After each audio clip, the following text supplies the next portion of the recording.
MGM radio 90.8 FM सामाजिक न्याय आणि सक्षमीकरण मंत्रालय भारत सरकार तसेच कम्युनिटी रेडिओ असोसिएशन यांच्या संयुक्त विद्यमाने प्रसारित करत आहोत ज्येष्ठ नागरिकांसाठीच्या विविध योजनांची ओळख करून देणारा कार्यक्रम ध्यास अव्ययाचा सन्मान ज्येष्ठांचा. चला ऐकूयात या कार्यक्रमाचा तिसरा भाग.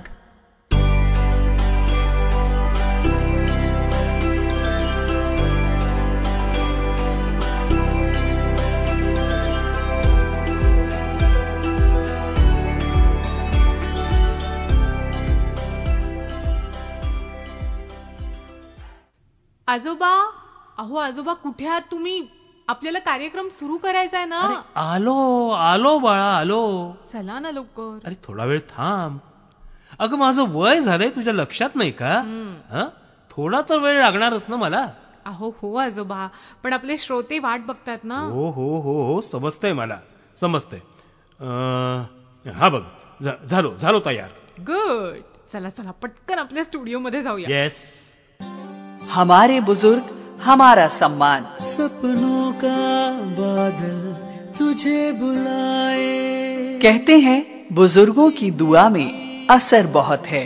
हर एक तूफान का रुख मोड़ देती है और इन्हीं बुजुर्गों को उनका सम्मान, उनका हक दिलाने और ख्याल रखने हम लाए हैं एक बेहद खास कार्यक्रम, हमारे बुजुर्ग हमारा सम्मान. तेरा हर कदम जो खुददारी का हो, जहां सभी बुजुर्गों की सेहत से जुड़ी एक्सपर्ट एडवाइस, कानूनी सलाह, सरकार द्वारा दी जा रही सुविधाएं व अधिकार और सभी सीनियर सिटीजन्स के जीवन को आसान बना रही टेक्नोलॉजी के साथ साथ फाइनेंशियल एडवाइस और भी बहुत सी जरूरी बातें इस कार्यक्रम में आप सुन पाएंगे. कठिन है अगर रास्ता तू फिक्र. इस कार्यक्रम को आप तक ला रहे हैं सामाजिक न्याय एवं अधिकारिता मंत्रालय भारत सरकार व सामुदायिक रेडियो एसोसिएशन.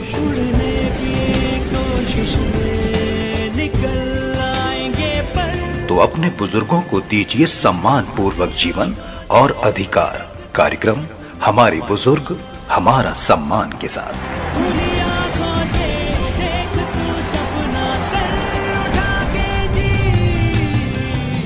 हमारे बुजुर्ग हमारा सम्मान. सर उठा के जी. तुम्हा सर्व श्रोत्यांचं मनापासून स्वागत आपल्या विशेष कार्यक्रमामध्ये ध्यास अव्ययचा सन्मान ज्येष्ठांचा. आपल्या बरोबर आहेत आपली आन बान शान आणि आपला अभिमान म्हणजेच आपले भारत आजोबा. आणि खूप प्रेमळ अशी, खूप माझी काळजी घेणारी नात लक्ष्मी. आणि आम्ही दोघे मिळून पुन्हा एकदा तुम्हा सगळ्यांचं स्वागत करतो आपल्या विशेष कार्यक्रमामध्ये, ज्याचं नाव आहे ध्यास अव्ययचा सन्मान ज्येष्ठांचा. मित्रांनो, हा कार्यक्रम विशेषतः आपल्या ज्येष्ठ नागरिकांशी जोडलेला आहे. या कार्यक्रमामध्ये ज्येष्ठ नागरिकांसाठी ज्या विशेष कल्याणकारी योजना चालवल्या जातात त्याबाबतची माहिती आणि त्यांचा लाभ आपण कसा घेऊ शकतो या संदर्भातली माहिती आम्ही तुम्हाला सांगत असतो. श्रोते हो, हा कार्यक्रम म्हणजेच अव्यय योजनेचा प्रसार करणारा हा कार्यक्रम देशातल्या 200 कम्युनिटी रेडिओवर वेगवेगळ्या 10 भाषांमध्ये प्रसारित केला जातोय. भारत सरकारच्या सामाजिक न्याय आणि सबलीकरण मंत्रालय यांच्या नेतृत्वात आणि सामुदायिक रेडिओ असोसिएशनच्या सहाय्याने आम्ही सुद्धा पुन्हा एकदा तुमच्या बरोबर गप्पा मारायला इथे हजर झालेलो आहोत. बरोबर, अगदी बरोबर बोललीस लक्ष्मी. एवढंच नाही मित्रांनो, भारत सरकारचं सामाजिक न्याय आणि सबलीकरण मंत्रालय समाजामधल्या सामाजिक न्याय आणि समाज कल्याण याची निश्चिती करण्यासाठी कायम तत्पर असतं. त्याचबरोबर हे मंत्रालय दिव्यांग जनता, वंचित आणि अतिवंचित वर्ग, ज्येष्ठ नागरिक आणि विशेष गटांसाठी वेळोवेळी नवनवीन योजना बनवून नवनवीन कार्यक्रमाचा प्रसार करून सामाजिक न्यायाला प्रोत्साहन देण्यासाठी कटिबद्ध असतं. असे अनेक कार्यक्रम आजोबा राबवले जात आहेत. हो, ज्येष्ठ नागरिकांसाठी एकीकृत कार्यक्रम, ज्येष्ठ नागरिकांसाठी हेल्पलाईन सेवा, ज्येष्ठ नागरिकांच्यासाठी देखभाल करता प्रशिक्षण कार्यक्रम, ज्येष्ठ नागरिकांसाठी वृद्धावस्था विकास योजना, ज्येष्ठ नागरिकांसाठी वयोश्री योजना, मोतीबिंदूंची शस्त्रक्रिया आणि ज्येष्ठांना देखभालीचा अधिकार अशा भरपूर योजना आणि सेवांचा उद्देश हा आहे की वरिष्ठ नागरिकांना म्हणजे ज्येष्ठ नागरिकांना सामाजिक सुरक्षा, निरोगी आरोग्य आणि आर्थिक दृष्ट्या सक्षमता प्रदान करणं. वा मित्रांनो, खरं तर आपले सगळेच ज्येष्ठ नागरिक म्हणजे आपल्या समाजाची मुळं आहेत. त्यांचा सहवास आपल्याला कायमच मार्गदर्शन देत आलाय आणि त्यांचा आशीर्वाद आपल्याला महत्त्वपूर्ण निर्णयांमध्ये सुद्धा मार्गदर्शक म्हणून राहिलेला आहे. आजोबा, आता काय होतं असं वाटतंय मला माहितीये, जसं जसं या ज्येष्ठ नागरिकांचं वय वाढतंय ना, तसं तसं त्यांच्या शारीरिक आणि मानसिक समस्या वाढतात. बरोबर आहे. आणि त्या बळावतात केव्हा माहितीये, जेव्हा आपण म्हणजे तरुण लोक त्यांची सोबत सोडून देतो आहोत. अगदी बरोबर. आता असं बघा, जेव्हा आपल्याला गरज होती तेव्हा या सगळ्या ज्येष्ठांनी त्यांच्या आयुष्यामधला एक एक क्षण आपल्यासाठी खर्च केलाय. मित्रांनो, आता जेव्हा त्यांना आपली गरज आहे तेव्हा त्यांच्यासाठी आपण उभं राहणं हे आपलं कर्तव्य नाहीये का? आपण सुद्धा तशीच त्यांची काळजी घेऊया जशी त्यांनी आपली काळजी घेतली. किती बरोबर सांगितलंस तू लक्ष्मी. पण आजकाल होतंय काय माहितीये का, काही लोक या ज्येष्ठांना ओझं समजायला लागलेत आणि त्यामुळे ज्येष्ठांबरोबर या समाजाचं गैरवर्तन वाढत चाललंय. पण आजोबा, खरंच मी सांगितलं तसं ज्येष्ठ म्हणजे ओझं नाही, तर ते अमूल्य असं वैभव आहे आपलं, ज्यांच्याकडे खूप साऱ्या अनुभवांचा खजिना आहे. बघा ना, आयुष्याचे इतके टप्पे त्यांनी बघितलेले आहेत की त्यामुळे त्यांना आयुष्यामधल्या येणाऱ्या संकटांशी सामना कसा करायचा हे खूप चांगल्या तऱ्हेने माहिती आहे. क्या बात आहे बेटा, क्या बात आहे. शाबास.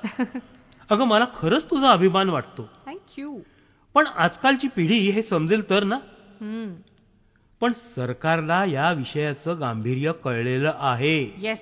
आणि म्हणूनच आता ज्येष्ठांबरोबर जे गैरवर्तन होतंय त्यासाठी अटल वयो अभ्युदय योजनेच्या माध्यमातून अशा गैरव्यवहारांना रोख लावण्यासाठी, त्याबाबत जागरूकता सगळीकडे पसरवण्यासाठी आणि ज्येष्ठांचा या मानसिक समस्यांपासून बचाव होण्यासाठी विशेष प्रबंध केला जातोय.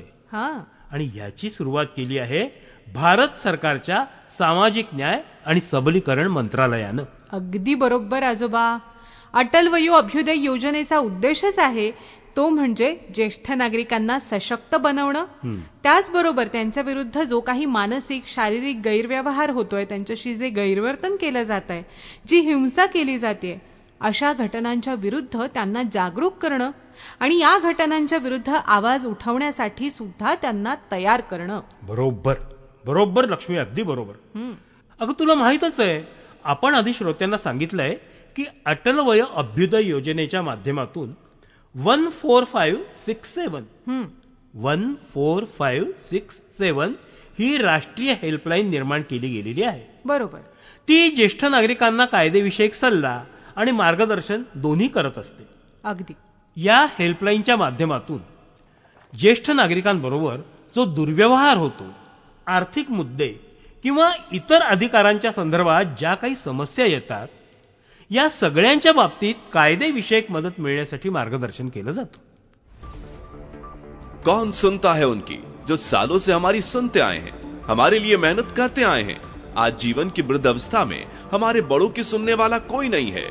ना किसी के पास वक्त है कि वो उनके छोटे मोटे काम भी करें. साथ ही कई बुजुर्गों को जीवन के इस शीतकाल में घर से निकालना और अपमान का सामना करना पड़ता है. ऐसे में बुजुर्गों की कौन सुनेगा? हेलो, हम सुनेंगे क्योंकि हम हैं एल्डर लाइन. जी हाँ, एल्डर लाइन. मैं हूँ एक टोल फ्री नंबर 14567.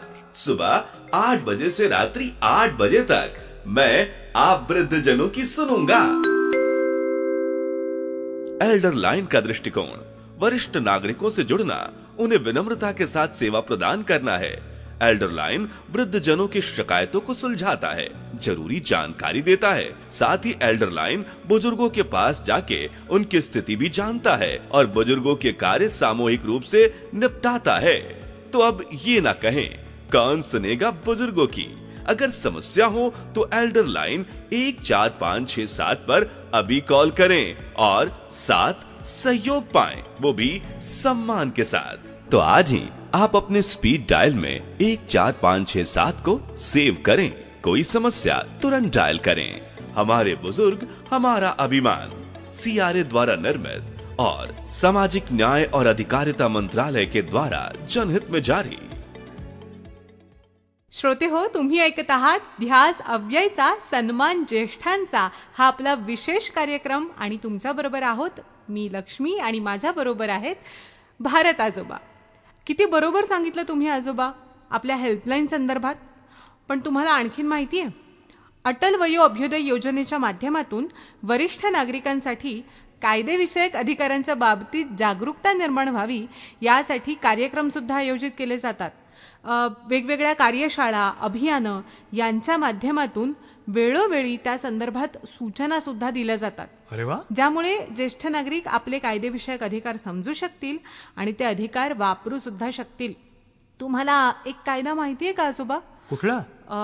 आई वडील आणि वरिष्ठ नागरिक यांच्या चरितार्थ आणि कल्याणासाठीचा कायदा 2007.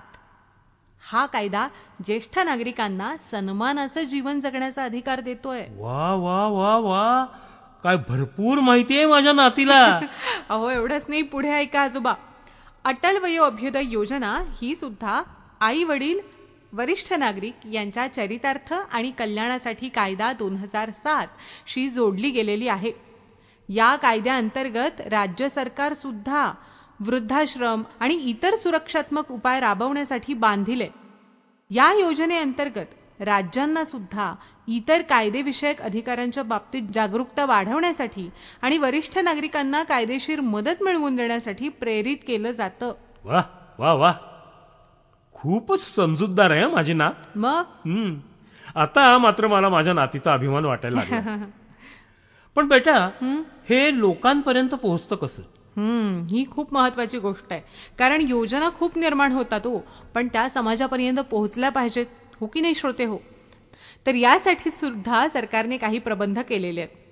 म्हणजे बघा आजोबा, या योजनेअंतर्गत वेगवेगळे NGOज किंवा स्वैच्छिक संघटना किंवा सार्वजनिक ट्रस्ट बरोबर सरकार भागीदारी करतं, ज्यामुळे वरिष्ठ नागरिकांना कायदेविषयक बाबींमध्ये मदत करता येईल आणि समर्थन सेवा सुद्धा दिली जाऊ शकेल.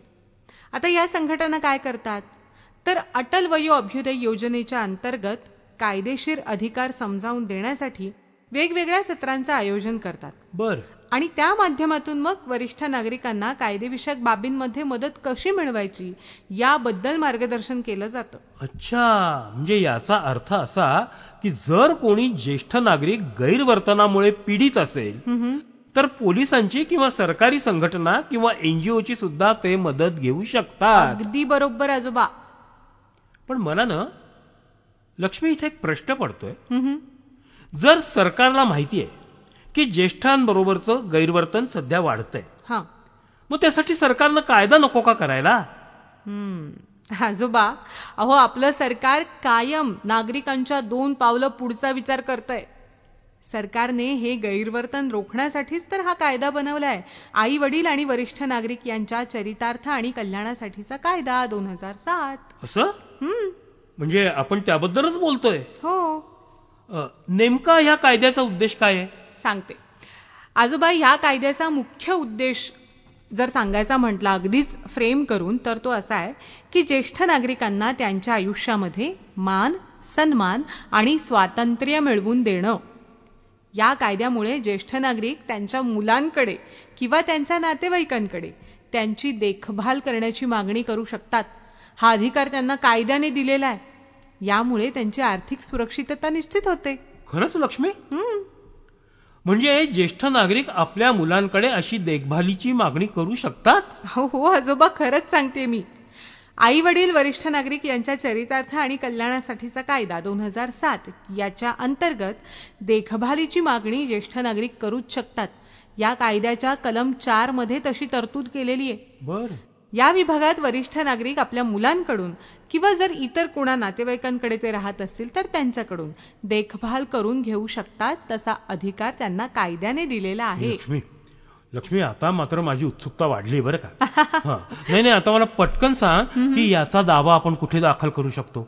जर असं झालं नाही, म्हणजे त्यांची ती मागणी पूर्ण झाली नाही, तर ज्येष्ठ नागरिक आपल्या देखभाली संदर्भातला दावा जिल्हा न्यायालयामध्ये करू शकतात. अच्छा लक्ष्मी, देखभालीचं तर ठीक आहे, पण या कायद्याच्या अंतर्गत ज्येष्ठांना सुरक्षा कशी दिली जाते? आजोबा, जर कुणा व्यक्तीने वरिष्ठ नागरिकांबरोबर गैरवर्तन केलं तर त्याला 3 महिन्यापासून ते 6 महिन्यापर्यंत तुरुंगवासाची शिक्षा होऊ शकते. त्याचबरोबर त्याला दंड सुद्धा ठोठावला जाऊ शकतो आणि हे सगळं अर्थातच न्यायालय ठरवतं. मग आजोबा, कायदा कडक आहे की नाही? नाही, बरोबर आहे, पण मला एक प्रश्न पडलाय. नाही, भावनिक आहे, पण मला आता असं सांग की आपण मुलांबद्दल तक्रार केली आणि मुलांनी जर आपल्याला घरातून काढून टाकलं तर काय करणार ग? कुठे जाणार? कुठे? कसं आहे आजोबा, आपल्याकडे एक म्हण आहे, तुम्हाला माहितीच असेल की सरळ मार्गाने कोणती गोष्ट शक्य झाली नाही तर आपल्याला वाट वाकडी करावी लागते. म्हणजे जर असं झालं तर पोलीस आणि प्रशासन मिळून आपल्या घरातल्यांना समजावतं. बर, पण त्यानंतरही जर ज्येष्ठांनाच त्या घरामध्ये राहण्याची इच्छा उरली नसेल किंवा जर पोलिसांना असं वाटलं की या घरामध्ये ज्येष्ठांना काही धोका आहे तर त्यांच्यासाठी वृद्धाश्रमाची व्यवस्था सुद्धा केलेली आहे. वृद्धाश्रम? अहो, म्हणजे हे असं घरच आहे ना की जिथे वृद्धांना राहण्याची, खाण्याची आणि इतर सगळ्याच सुविधा दिल्या जातात. ज्याची ज्याची त्यांना गरज आहे त्या सगळ्याच सुविधा. आणि या सगळ्याची देखभाल जी आहे ती एखादी संस्था किंवा मग सरकार करत असतं. समजलं. पण मग मला आता हे सांग की आपल्याशी होणाऱ्या गैरवर्तनाविषयी तक्रार ते कुठे करू शकतात? जसं मी सांगितलं आधी की जिल्हा न्यायालयात जाऊ शकतात. पण जर बेसिक तक्रार करायची असेल तर ही तक्रार ते 14567 हा जो हेल्पलाईन नंबर आपण सांगितला त्यावर करू शकतात. किंवा अगदीच जवळ आपल्या आसपासच्या पोलीस स्टेशनमध्ये जाऊन स्वतः तक्रार करू शकतात. जर त्यांना स्वतःला जाता येत नसेल तर कुणाला तरी पाठवून त्यांच्या करवी ते तक्रार नोंदवून घेऊ शकतात. हे बरं आहे. किंवा मग आधी सांगितलं तसं सरळ न्यायालयामध्ये सुद्धा तक्रार करू शकतात. आणखीन एक ऑप्शन आहे आजोबा, एखाद्या सामाजिक संघटनेला सुद्धा ते सोबत घेऊ शकतात. बघा, खूप साऱ्या मार्गांनी ही तक्रार ते नोंदवू शकतात. क्या बात आहे, वा, हे मात्र अगदी म्हणजे खूप कमालच झाली. मग अहो आजोबा, आणखीन एक गोष्ट सांगते. वरिष्ठ नागरिकांची सुरक्षा सुनिश्चित करणं हे खरं तर पोलिसांचं आणि स्थानिक प्रशासनाचं सुद्धा काम आहे. त्यांची जबाबदारी आहे ती. त्यामुळे वरिष्ठ नागरिक जेव्हा गैरवर्तनाविषयी तक्रार करतात तेव्हा संबंधित अधिकारी हे त्या व्यक्तीवर तात्काळ कारवाई करू शकतात.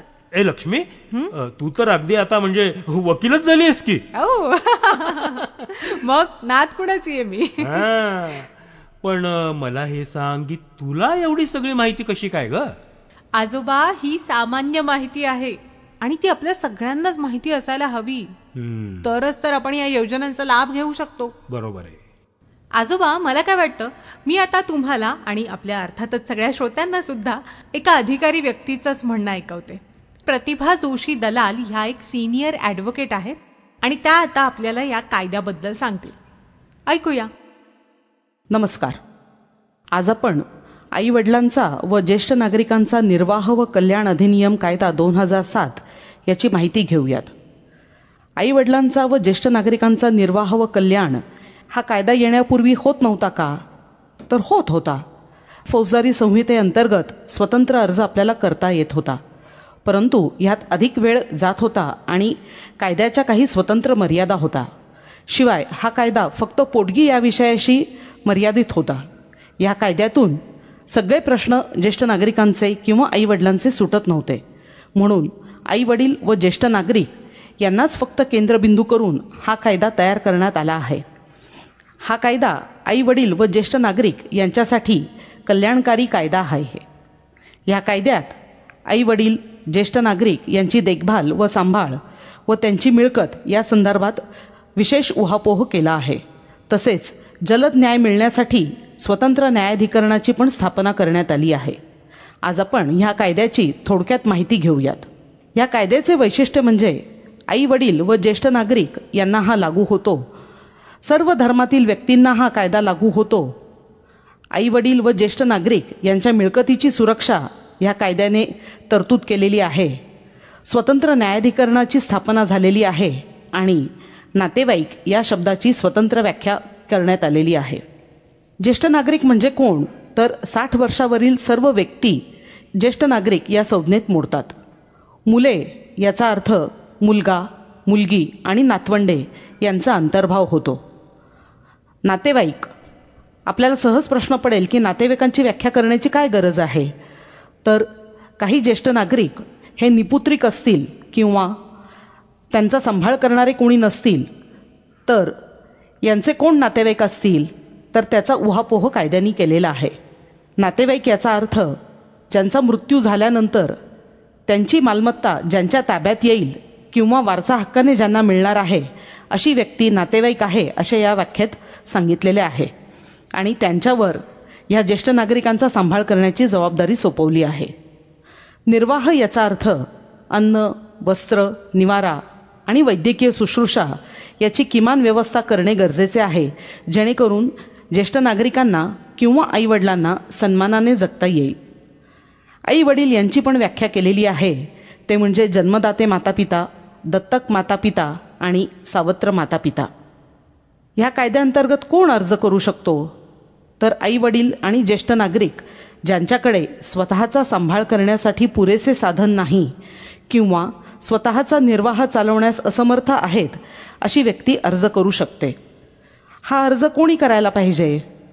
जर ज्येष्ठ नागरिक किंवा आई वडील हे स्वतः करू शकत नसतील तर कुठलीही प्राधिकृत व्यक्ती किंवा संघटनेच्या माध्यमातूनही हा अर्ज करता येतो.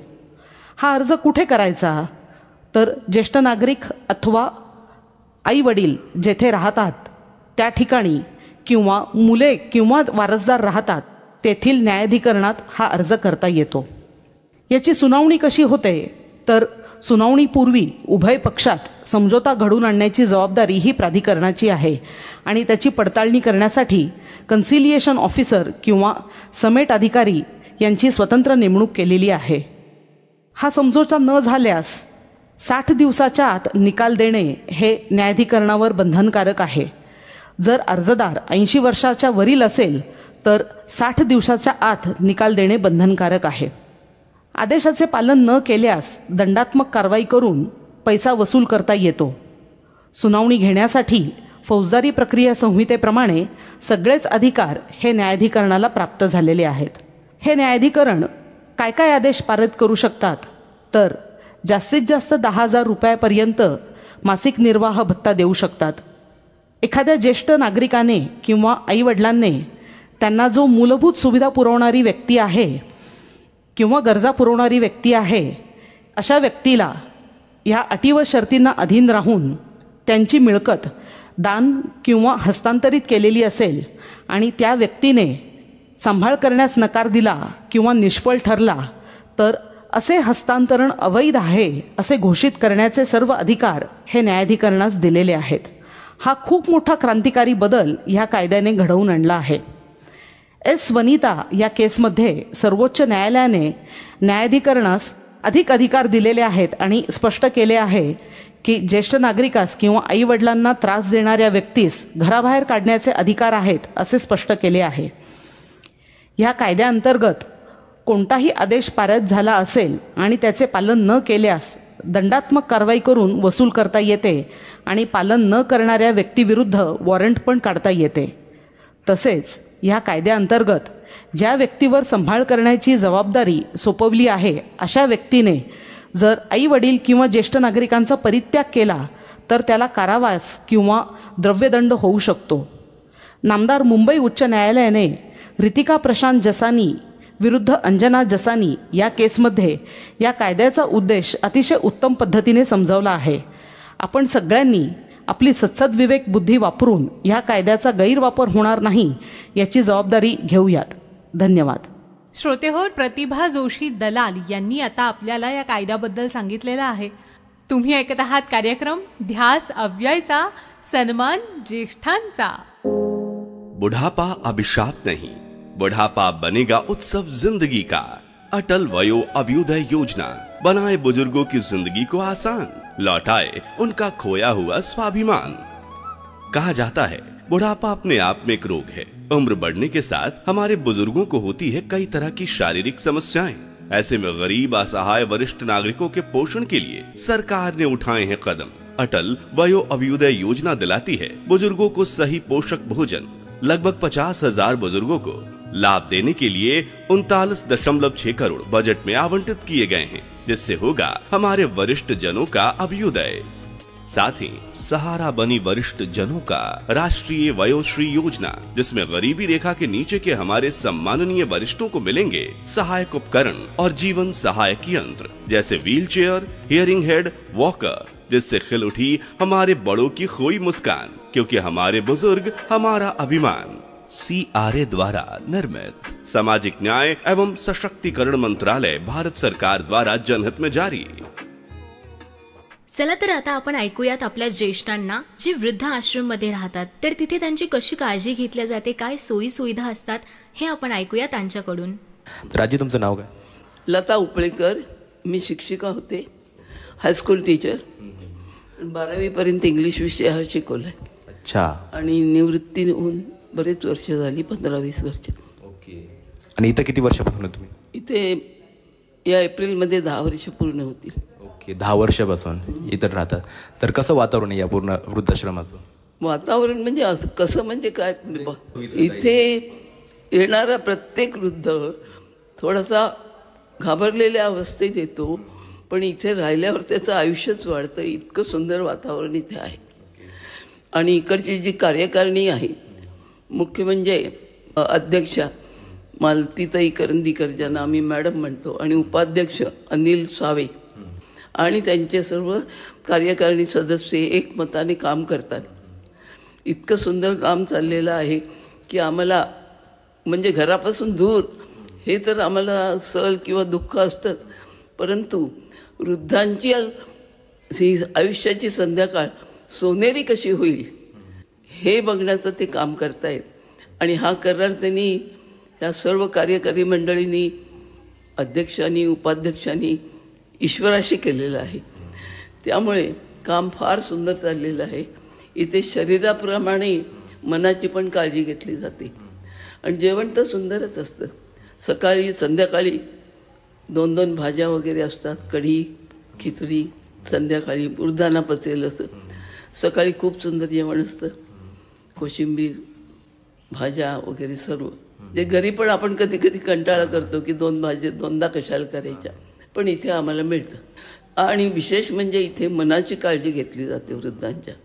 पुष्कळशे वृद्ध घाबरलेल्या, बावरलेल्या, सहव्याधीसह काहीतरी व्याधी असतेच, अशा अवस्थेत इथे आलेले असतात। कधी कधी म्हणजे जास्त महिलाच आहेत इथे, कारण अध्यक्षबाई पण महिलाच असल्यामुळे असेल कदाचित, पण बहुतेक असं कातर अवस्थेत, दुःखाच्या अवस्थेत आलेले असतात, कारण जोडीदाराचा हात सुटलेला असतो हातातून, काही जणांना पेन्शनची काठी असते, काही जणांना तेही नसतं। तर इथे सर्वाचा विचार करून काही डोनर्ससुद्धा त्यांनी तयार केलेले आहेत की ज्या सदस्यांना कुठलाच आधार नाही, जोडीदाराचा नाही, घरचा नाही आणि पेन्शनची काठीही हातात नाही, अशांची सोयसुद्धा इथे केलेली आहे। आणि यातील स्वच्छतेबद्दल तुम्ही काय सांगाल? कशी स्वच्छतेबद्दल अगदी आल्याबरोबर तुम्हाला प्रसन्न वाटलं पाहिजे, तुम्हाला वाटलंच असेल की तुम्ही सांगा आता। स्वच्छता खूप छान आहे। आणि विशेषतः गजानन महाराजांचं मंदिर झाल्यापासून इथे आम्हाला सकाळी उजाडल्यापासून संध्याकाळपर्यंत जी ऊर्जा मिळते, जे शुभ वातावरण इथे तयार झालेलं आहे, त्यामुळे आम्हाला एक ऊर्जा मिळते। आणि इथे आल्यावरती जे घाबरलेल्या अवस्थेत वृद्ध येतात किंवा वृद्धा येतात, त्यांचं आयुष्य इथे ॲक्च्युअली वाढलेलं असतं, असा अनुभव मला आहे इथं। विशेष म्हणजे घरी तरुण मुलं आणि तरुण माणसांच्या बरोबर आम्हाला जी स्पेस मिळत नाही, त्यांच्याबरोबर डिजिटल एज आहे, त्यांच्याबरोबर आम्हाला धावताही येत नाही आणि आमची त्यांना विशेष कल्पनाही नसते की हे काय करू शकतात किंवा आमच्याबरोबर काय येत नाही, त्यांच्याशी संवादही होऊ शकत नाही, इतके ते बिझी असतात। तर इथे आम्हाला आमची स्पेस मिळते। तुम्ही पाहिजे तर पूजा करत बसा, तुम्ही पाहिजे तर ग्रंथ वाचत बसा, तुम्ही पाहिजे तर सकाळी उजाडल्यावर पुन्हा झोपू शकता, काही करू शकता इथे। इतकं सुंदर वातावरण इथे आहे, स्वच्छता अगदी उत्तम आहे। आणि आरोग्याची काळजी कशी घेतली जाते इथं? इथे डॉक्टर येतात। किती दिवसात? आता तर दर 15 दिवसांनी डॉक्टर येतात, MGMचेच आहेत।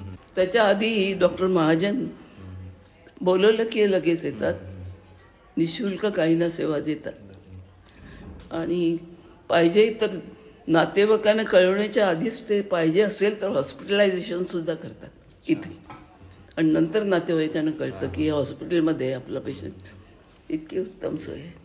थँक्यू आजी, थँक्यू सो मच. खूप छान वाटलं बोलून तुमच्यासोबत. छान आहे. म्हणजे इथे आल्यावर वृद्धांच्या पुन्हा एकदा तेच वाक्य म्हणते, आयुष्याची संध्याकाळ सोनेरी कशी करावी ते इथे आल्यापासून शिकता येतं. थँक्यू. थँक्यू, धन्यवाद. तर बाबा तुमचं नाव? भास्कर एकनाथ नाईक. भास्कर सर. तर तुम्ही कुठून येत प्रॉपर? मी प्रॉपर बऱ्हाणपूर मध्य प्रदेश. ओके. आणि इथं किती वर्षांपासून राहतात? ही जवळजवळ मी औरंगाबादला 70-75 वर्षापासून आहे. आणि आश्रमात कधी आलात? आश्रमात 1.5 वर्ष झाले. 1.5 वर्ष. तर आश्रमातील सोयीसुविधांबद्दल आम्हाला सांगा की कशा प्रकारे इथल्या सोयीसुविधा आहेत? अच्छा. सुविधा सुखसुविधा तर चांगल्यात अगदी, बाकी सगळं ठीक आहे. ओके. आणि स्वच्छतेची कशी काळजी घेतली? स्वच्छता चांगली असते, कारण सकाळी येतो तो मनुष्य झाडवला, त्याच्यानंतर ते 2-3 दिवसानंतर तो पोछा मारायला येतो, अगदी संडास साफ करायला येतो, 2-3 दिवसाला वॉश बेसिन साफ करतो. स्वच्छता आहे. हो. आणि आरोग्याची काळजी कशी घेतली जाते? आरोग्याची काळजी म्हणजे आता आपल्याच हातात असतं ते, आपण जशी काळजी घेतली तशी होते. चेकअप वगैरे करायला? नाही, त्यांची खास हे ठेवलेले, ते काही दुखलं खुपलं तर हे दवाखान्यात घेऊन जातात, डॉक्टरांशी कॉन्टॅक्ट करतात, डॉक्टरांशी चांगला संपर्क आहे अगदी, त्यामुळे काही प्रॉब्लेम येत नाही साहेब. आता मी आजार होते, खूप आजार होते, मला तर चालता येत नव्हतं, उठता येत नव्हतं. हे इतका प्रयत्न केला की बस काही सांगता येत नाही. घरचे माझे लोक तर तिकडे बाजूलाच राहिलेत, ते कोणी नाही येते. म्हणजे मी एक मुलगी दिल्लीला असते, एक मुलगी नागपूरला असते. हां, यांचं नाव अमोल म्हणून नाव आहे यांचं. हां, अमोल सोनजे. फार मेहनती मनुष्य, अगदी सगळ्यांना फार उपयोगी मनुष्य आहे. सगळ्यांना दवाखान्यात त्यांना लेडीज असो जेंट्स असो वेळेवर रात्री बेरात्री काही अगदी फार मदत करतो अगदी अग्रस्त. थँक्यू आजोबा, thank you so much. Thank you. Okay, thanks. तुमची देखील थँक्स. करंदीकर मॅडमचा इतका चांगला स्वभाव आहे की कोणी आजारी असले की त्यांना जाऊन भेटणं, विचारपूस करणं, काही कमी जास्त झालं तर सगळंच विचारून ते परिपूर्ण करणं, अगदी त्यांचा स्वभाव आहे. प्रत्येकाच्या रूममध्ये जाऊन ते विचारपूस करतात वगैरे, काही कमी जास्त झालं तर विचारतात वगैरे. फार चांगला स्वभाव आहे त्यांचा. त्यामुळे मी इथे की त्याच्यासाठीच आलो मी, अगदी करंदीकर मॅडमसाठीच. मला फार त्यांचा स्वभाव आवडतो. आणि कर्मचारी कसे? कर्मचारी फार चांगले असतात. हे झालेत, अमोल झाले, संदीप झालेत, त्याच्यानंतर धनराज झालेत. फार चांगले लोक आहेत बॉकर, अगदी फार मदत करणार आहे. आता मी इतका आजारी होतो ना, हे मला हे माझे ते हे आहे बरं, नाही सांगायचं, नाही सांगायचं. तर यांना बोललेलं की लगेच धावून मला उठता येत नाही, मला टॉयलेटला जायचं तर लगेच देऊन माझा हात धरून घेऊन जात होते. म्हणजे इतकं काही कोऑपरेशन करतात ते लोक. बघा आजोबा, मी ज्या गोष्टी श्रोत्यांना सांगितल्यात त्या सगळ्याच गोष्टींना इथे पुष्टी मिळालेली आहे. बरोबर, एकदम बरोबर बोलली होतीस सगळं. मग तर श्रोते हो, आजचा आपला हा विशेष कार्यक्रम होता ध्यास अव्ययचा, सन्मान ज्येष्ठांचा. या 3ऱ्या भागामध्ये आपण आज अटल वयो अभ्युदय योजनेच्या बद्दल आणि ज्येष्ठांच्या वेगवेगळ्या कायदेशीर अधिकारांबद्दल बोललो.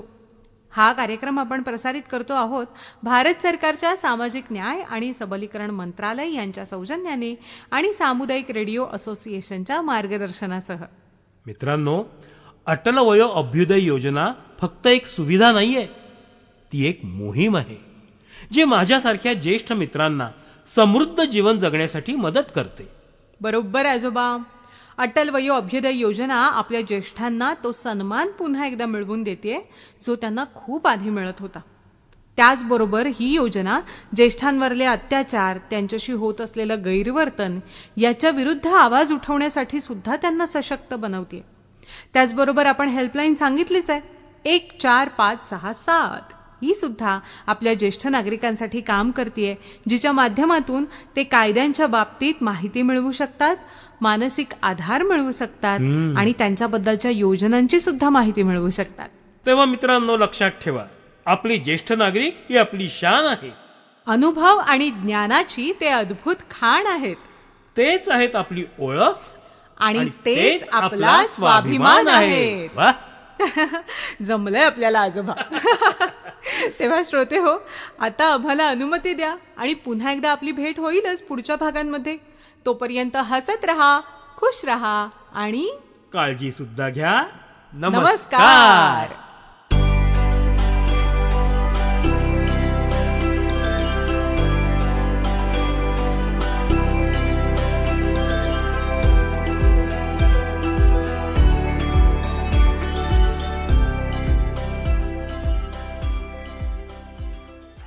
एमजीएम रेडिओ 90.8 FM सामाजिक न्याय आणि सक्षमीकरण मंत्रालय भारत सरकार तसेच कम्युनिटी रेडिओ असोसिएशन यांच्या संयुक्त विद्यमाने प्रसारित करत आहोत ज्येष्ठ नागरिकांसाठीच्या विविध योजनांची ओळख करून देणारा कार्यक्रम ध्यास अव्ययाचा सन्मान ज्येष्ठांचा. आताच आपण या कार्यक्रमाचा तिसरा भाग ऐकला. तुम्हाला हा कार्यक्रम कसा वाटला नक्की आम्हाला कळवा on our social media MGM 90.8 FM. याच कार्यक्रमाचं पुनर्प्रसारण आपण ऐकू शकाल उद्या संध्याकाळी 7:30 वाजता. आपण ऐकत आहात एमजीएम 90.8 FM. साथ है तो बात है.